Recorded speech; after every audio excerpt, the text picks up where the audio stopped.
Биздин айылда аялдарга жумуш табуу өтө кыйын. Биз аялдарга иш орундарын түзүп бердик. Алардын өсүшүнө, өнүгүшүнө жана социалдык жактан камсыз болушуна жардам берип жатабыз.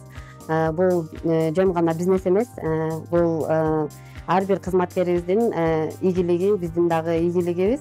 Биздин кичинекей идеябыз азыркы учурда ушундай чоң нерсеге айланды. Биз ушул продукцияларыбыз Баткен облусунун 100дөн ашык магазиндерине, дүкөндөрүндө сатылып жатат. Бул жөн гана бизнес эмес, бул жөн гана башталышы. Мурда биз чоң компаниялар менен атаандаша алабызбы деген мындай чоң бир суроо талап болгон. Биз чоң компаниялар менен кантип атаандашып иштешебиз деп ойлочубуз да. Бирок бул ментордук программа менин көз карашымды өзгөрттү. Бул программа бизге мүмкүнчүлүктөрдү берди. Ошто чоң компаниялар менен дагы атаандашып иштегенге көз караш өзгөрттү да. Учурда биз бренд түзүү менен алектенип жатабыз. Бренд түзүүнүн максаты элге мындай таанымал болойлу деген максатта бренд түзүү менен иштешип жатабыз да.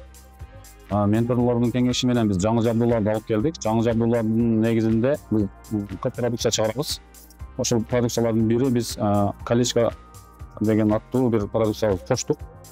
Учурда биз оборотубуз мурдага караганда 5%ке менторлордун жардамы менен көбөйттүк десек болот. Биз мындай жетишкендиктерибиз албетте оңой болгон жок.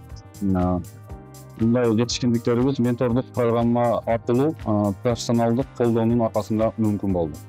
Бул программа ишибизди кеңейтүүгө ишеним жана жаңы билимдерди алууга жардам берди.